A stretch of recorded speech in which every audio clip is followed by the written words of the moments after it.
1,482 cases. 23,000 people were tested yesterday. That's the highest number of testing we've ever done. That's good news. 283,000 total tested. Number of new cases, 10,841. New high. Total hospitalizations, 15,000 people currently hospitalized, 4,000 ICU patients, 10,000 patients discharged, right? That's the good news. Number of deaths, all-time increase up to 3,565. Most impacted states, you see New York at the top again. New Jersey has a serious problem in New Jersey and a growing problem. Then Michigan, then California, then Massachusetts. Total number of hospitalized is down a blip, but we believe that's not statistically meaningful. You have the number of ICU cases are up. The number of intubations are up. The number of discharges are also up, and this is interesting. 2/3 of the people who have been hospitalized have been discharged, okay? 2/3 of the people who have been hospitalized have been discharged. That's what we've been saying all along. Most people won't be hospitalized. People who are hospitalized will come in, be treated, and leave. That's 2/3. 1/3 of that number has a serious condition which will require continued hospitalization. We're tracking the growth of the number of infections by hospital, and we can see just where the numbers are increasing. We've been talking about hitting the apex. The apex is the point where the number of infections on a daily basis is at the high point, and that is the ultimate challenge for the healthcare system. Can we handle that number of cases at the high point of the curve? I call it the battle of the mountaintop because that's what it's going to be. That's going to be the number one point of engagement of the enemy. By the numbers, we're not yet at the apex. We're getting closer. Depending on whose model you look at, they'll say 4, 5, 6, 7 days. Some people go out 14 days. But our reading of the projections is we're somewhere in the 7-day range, 4, 5, 6, 7, 8-day range. Nobody can give you a specific number, which makes it very frustrating to plan when they can't give you a specific number or a specific date, but we're in that range. So we're not yet at the apex. Part of me would like to be at the apex and just let's do it. But there's part of me that says it's good that we're not at the apex because we're not yet ready for the apex either. We're not yet ready for the high point. We're still working on the capacity of the system. The more time we have to improve the capacity of the system, the better. And the capacity of the healthcare system, beds, staff, equipment. We're going to be doing a conference call with all the hospitals today to coordinate equipment deployment. Watching the spread of the rate of infections is interesting. This chart is what we've been talking about, but you can see it here. The upstate number is the top bar. Rest of New York has been fairly constant, 4%, 5%, 4%, 5%. Westchester, Rockland, 8%, 6%, 6%, 7%, 7, 7, 7. Long Island is the area that is growing. And you see Long Island goes from 16% to 17% to 18% to 19% to 20% to 22%. New York City is actually dropping as the number of cases in New York City, in Long Island increases as a percentage of cases within the state. For us, this is about tracking the virus, tracking the spread of the virus, and then deploying as the numbers suggest. In terms of beds, the 2,500 bed facility at Javits is going to make a major difference. That has to work. The White House agreed to make that a COVID positive facility. Remember, originally, the Javits Center, which is a state convention center, we worked with the federal government.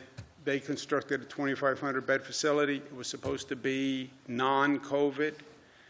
I spoke to the president, transferred that with his intervention to a COVID facility. The federal government will staff that, and the federal government will equip that. That is a big deal because that 2,500 bed facility will relieve a lot of pressure on the downstate system.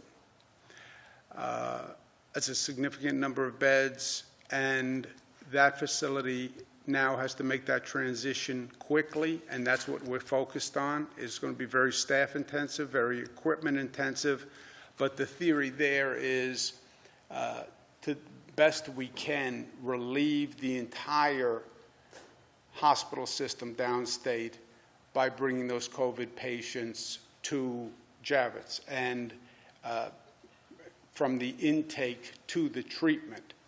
And it's going to be very difficult to run that large a facility. But if that works, and if that works well, that changes the numbers dramatically. So that's a top focus for us.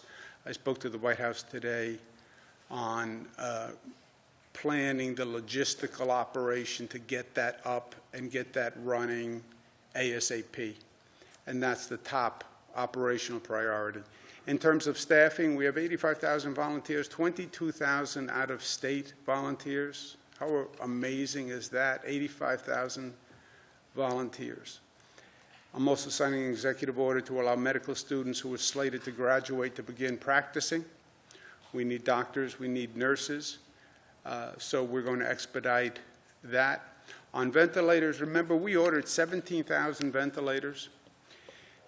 To give you an idea of how many 17,000 is, the federal stockpile was about 10,000 ventilators for the nation.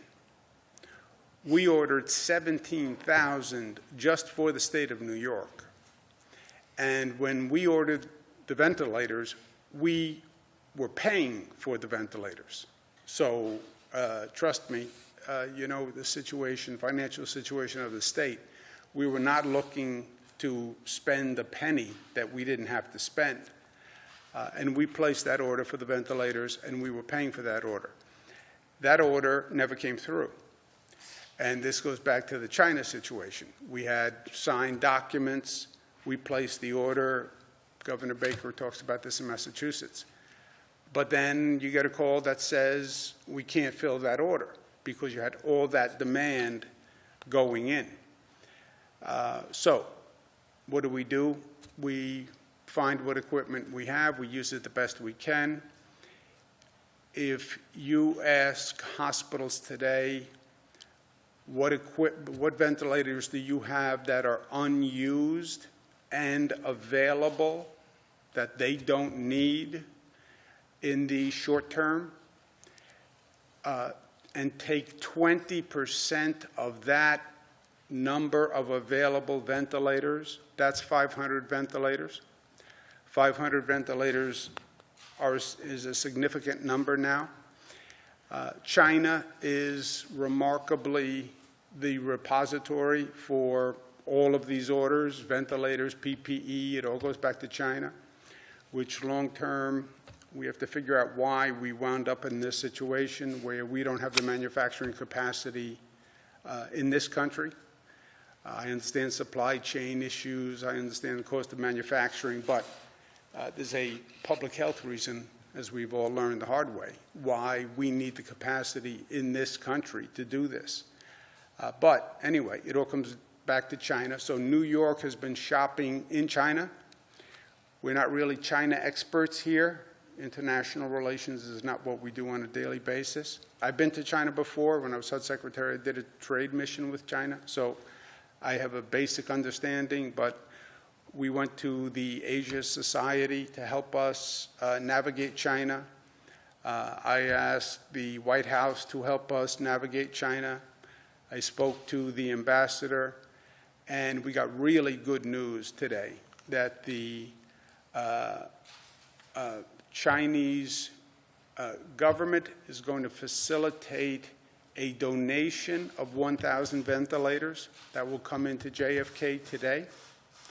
And I want to thank Joe Tsai and Clara Tsai and Jack Ma from Alibaba and the Nets, but I'm not stating a preference, for their donation. That's going to be very helpful, and I want to thank Ambassador Wang very much for his help in making all of this happen, because this is a big deal, and it's going to make a significant difference for us. Also, the state of Oregon contacted us and is going to send 140 ventilators, which is, I tell you, just astonishing and unexpected. And I want to thank Governor Brown. I want to thank all of the people in the state of Oregon for their thoughtfulness. Again, this was unsolicited, but the 140 ventilators will make a difference. And I was thinking about it on behalf of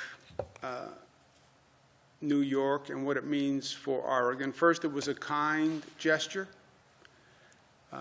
I know Governor Brown, and she is a kind person, but it's also smart from the point of view of Oregon. Why?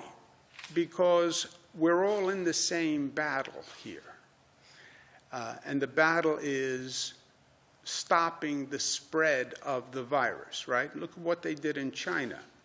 It was in the Wuhan province.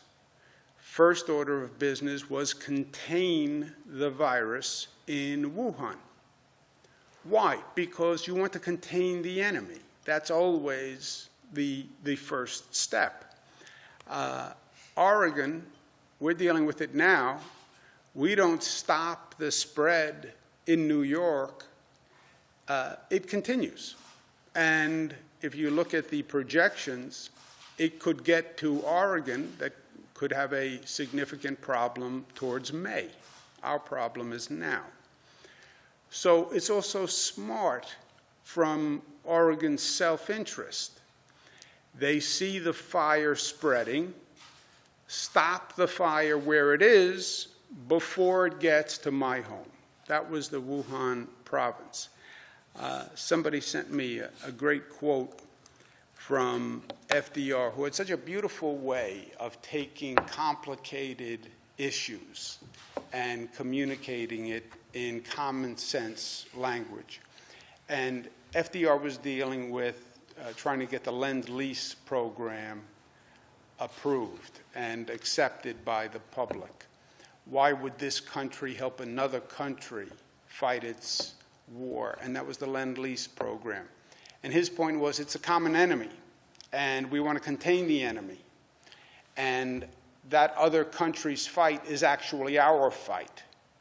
And if we don't stop the spread, then it's going to burn down our own country. But this is how he does it, right? Because the concept is right. But how does he explain that? Suppose my neighbor's home catches fire, and I have a length of garden hose 400 or 500 feet away. If he can take my garden hose and connect it up with his hydrant, I may help him put out his fire. Now, what do? I don't say to him before that operation, neighbor, my garden hose cost me $15. You have to pay me $15 for it. What is the transaction that goes on? I don't want the $15. I want my garden hose back after the fire is over. All right, If it goes through the fire all right, intact, without any damage to it, he gives it back to me and thanks me very much for the use of it. But suppose it gets smashed up, holes in it during the fire. We don't have to do too much formality about it, but I say to him, I was glad to lend you that hose. I see I can't use it anymore. It's all smashed up. He says, how many feet of it were there? I tell him there were 150 feet of it. He says, all right, I will replace it. Now, if I get a nice garden hose back, I am in pretty good shape. State of Oregon has lent us 140 ventilators. It was kind, it was smart, stop the virus here, it's better for the state of Oregon, it's better for the nation. Their curve comes after ours. We will return their 140 ventilators, and there's never been a discussion, but frankly, I know New Yorkers, and I know New Yorkers' generosity, and we will return it double-fold, because that's who we are, and that's what we believe. So, stop the fire in New York, kind, generous, also smart. Personal opinion, look, I want this all to be over. It's only gone on for 30 days since our first case. It feels like an entire lifetime. I think we all feel the same. This stresses this country, this state, in a way nothing else has, frankly, in my lifetime. It stresses us on every level. The economy is stressed, the social fabric is stressed, the social systems are stressed, transportation is stressed. It's right across the board. But the most difficult level is the human level. It is for me anyway. And it's every day and it's everywhere. My brother catches the virus. That is stressful. My mother's worried about my brother, and she's concerned. We have a birthday party yesterday for Stephanie. We're standing around a cake. Everybody's 6 feet from each other in this bizarre, what's supposed to be just a fun, usual celebration of a birthday. My daughter's cousin has a tragedy, and that's just emotionally very painful. They can't hug each other and hold each other. They can't even grieve together. They do these cyber chats. I mean, this is so emotionally taxing that you can't even begin to, you can't even quantify the effect on society and the effect on individuals and the burden that we're dealing with. So yes, I want it over. If there was anything I could do to accelerate getting it over, I would. In some ways, I want to get to that apex. I want to get on the other side of that apex, and let's just slide down that mountain. On the other hand, we have to be ready for the fight, and we have to handle that fight. And that's where we are. So what do? You have to get through it. You have to get through it. There is no simple answer here. You're not going to wish this away. You have to get through it. And you have to get through it intelligently, saving as many lives as you can. And that's hard work, and that's perseverance, and that's mutuality, and that's community, and that's finding your better self, and that's finding your inner strength and dealing with a situation that is almost unmanageable on every level, because you are out of control. And this is a painful, disorienting experience. But we find our best self, our strongest self. This day will end, and we will get through it, and we will get to the other side of the mountain. And we will be the better for it. But we have to do what we have to do between now and then. And that's just what we're doing here. Questions, comments? On those 17,000 ventilators, you had previously said that 2,500 were committed. So are you saying that we didn't get any of them now? Not even No, we have, we received some, about 2,500, but, you know, we had ordered 17. And when I say ordered 17, it wasn't, we had paperwork, we had contracts, and then they just never appeared. On the issue of data, you're now reporting 3,500 deaths in the state of New York. New York City is reporting about 1,800. Can we now assume that more than 1,000 people have died outside of New York City, or is there some discrepancy in the data? No, you can, that's the statewide versus the citywide is what you're looking at. Can we assume that more than 1,000 people have died outside the city since there's this Do you have kind the of numbers, Jim, of where? We'll have to go back and double check. We keep it by a hospital basis, so we can break that down and give you a regional breakdown. talking about kind of growing concern in Long Island? Should people in Long Island anticipate that there's... Jesse, if you look at the numbers again, that's why I keep saying, can you put back the bar chart, please? Look, for me, I'm not a medical doctor, and even a medical doctor, you follow the data. You look at the numbers. You look at the numbers. And we've been saying for the past few days, watch Long Island, because it is like a fire spreading.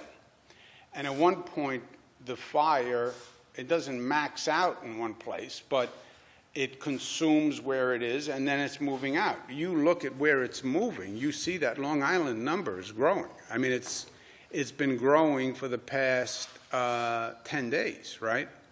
And it's been growing steadily. So where, interestingly, it's not moving north, it's moving more east than it is north. And that's what those numbers say. And just to press on the data once again, is there a reason the state's not breaking it down by age, by gender, by race? New York City is doing that, and some other places are doing that. Can we get that sort of data? Because people are concerned about that. We could do that, yes. You can break that down, and you will provide that? So, Jesse, yesterday we launched COVID-19 tracker.health.ny.gov that breaks it down by county. In the following days, we're going to add age range, and we're going to add deaths by county and put some of these information that you guys are asking for so that you get more precise information in real time, and it'll be updated twice a day. For me, it's, excuse me one second, it's, you know, we get it by hospital because those hospitals are just dots on a map. So if you're looking for where it's moving, which is our #1 concern, and then deploying equipment like right ahead of the fire, that's what we're doing. But we can run the data however they have it. Is there any indication that the spread on Long Island is because New York City residents have sort of fled out east or are seeking treatment there? I don't think we know. When are the ventilators from Oregon expected to arrive? And with those additional from China and from Oregon, how many days do you think we have left before we run? Look, we have, I love that expression, you go to war with what you have, not what you need, right? We're not at the apex, so we're still in the stage where we have the luxury, if you will, of gathering as much as we can. So the 1,000 ventilators, and we're from China, and the 140 from Oregon, and we're still shopping, and all those other devices that we talked about, splitting. You know, splitting, and theoretically, splitting means every ventilator can help 2 people. It doubles the number of ventilators, theoretically. Now, the medical professionals, I feel the doctor moving. Splitting is not ideal by any stretch of the imagination. But that's splitting. BiPAP machines, we have 9,000 BiPAP machines. They're not a ventilator. They can't replace a ventilator, but they can replace a ventilator for a person who doesn't need a full ventilator. So we're still gathering equipment because we're not at the apex. But then when we hit the apex, you have what you have. I talk to the White House several times a day. You know, the federal government says the stockpile is about 10,000, moves a little bit, but let's say it's 10,000. That's for the nation. That's for the nation. So there's no place, there's no repository that is going to have everything that we need. By the way, even if we had total access to China, I think they have so distributed so much product that they don't have it. So at one point, you are where you are, and then you have to do the best with what you have, right? And we're not there yet, but we're getting close. And then we have all those backup measures. And we're going to have to make do with all of that, the splitting and the BiPAP and the anesthesia machines and the available units and shifting units. And that's where you're going to be. You go to war with what you have. How many days before you run out of the, you said, 6 days a few days ago, you said, we're burning through them at a rate of 300. Is that still the case? That's still the case, but look, you don't know what the number is at the apex, so nobody can tell you that. Tell me what the inflow is on the apex, and I'll tell you what we need. We don't know the inflow at the apex. Nobody can tell you that. Nobody can tell you the number that it stops at. You're still going up the mountain. I say to them 5 times a day, what's the number at the top of the mountain? They say, who knows? Nobody can tell you the number at the top of the mountain. So nobody can answer that question. Hopefully, it starts to peak as soon as possible. I'd like the apex to be tomorrow, right? So nobody can answer that specifically because you just don't know what the number is at the top. Do you still anticipate needing 110,000 beds for coronavirus patients? That was a prediction earlier. Jesse, it depends on where it stops. Because we're looking at, what, 15,000, 16,000 at this point? That seems like a long way to go, right? Well, you are looking at a system that is now at 75,000 beds. We are at 75,000 beds, right? We had 53. We mandated an increase of 50%. That takes us to about 75 and change. And then we added 2,500 at Javits. We added the other temporary facilities. So we probably are up close to, must be 80,000 beds. Right. The question is, if you've got 16,000, 17,000 people hospitalized with corona, are you actually going to need that? Are you going to need? I don't know. But I think, Jesse, what it did is it flipped. Nobody expected the need of equipment that we have. Nobody diagnosed or suggested PPE shortages. So you have to adjust to, we were focused on beds early on, and we scrambled on the beds, but now it turns out it's PPE and masks and ventilators. You were sued on Thursday by the NRA. Do you expect more legal challenges to come, challenging your executive order, keeping people home, but also your anti-gathering orders? I think I've been sued by the NRA, must be a dozen times. I didn't even know I was sued this time. You become sort of lawsuit immune. I wish you could have become immune to this virus the way I've become immune to NRA lawsuits. Joe, do you still expect legal challenges, though, to these executive orders from, more friendly sources? I expect, as I said the other day, it's a slow day if I don't get sued 5 times, right?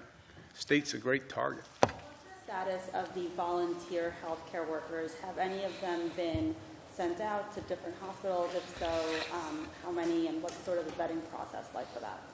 There's 2. Jim will answer. But remember, we collect the universe, then it has to be vetted, and people basically hired by individual hospitals to meet their needs, and they have to be comfortable that that person meets those needs. But Jim, do you want to? I'll take the second question first. We have a vetting process internally. About 175 people vet the respective volunteers.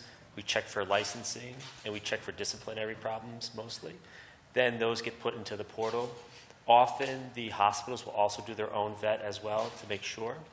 We've had about 24 hospitals already connect with several thousand employees. Every hospital that has had a need has been met in the portal so far, and we expect that to grow on a daily basis as we continue to manage this process.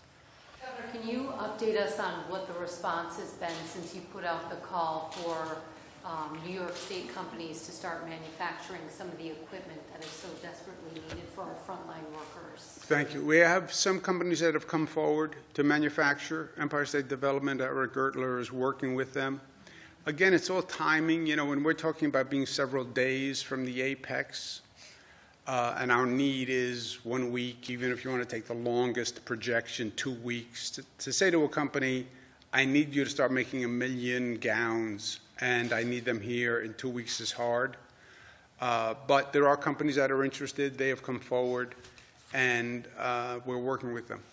Just, Jesse, back to your point, the 10-day shift in this bar chart is dramatic. I mean, look, New York City went from 75% of the cases in the state down to 65, and that is almost all growth in Long Island, from 15% of the cases to 22. So the shift is undeniable.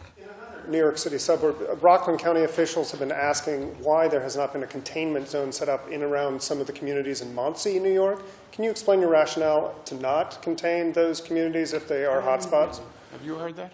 I haven't heard about that, but I know. Nobody's asked me. No, but I think, Jesse, also, when you talk about the containment zone, like what we did in Westchester, that was about ending gatherings, that was about shutting down houses of worship and places where a lot of people were packed into one place and closing schools. We've now done that statewide.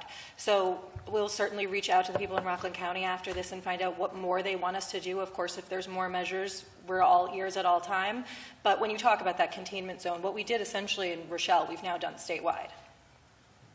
And also to answer your other question, Jesse, the deaths in New York City, it's 2,624.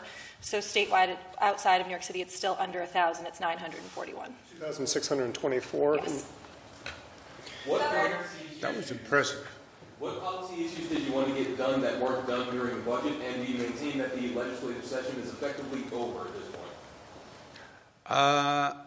Marijuana, gig economy were two of the more complicated initiatives that we wanted to work through that we didn't get a chance to do off the top of my head, unless Rob or Melissa remember any others. Is the session effectively over?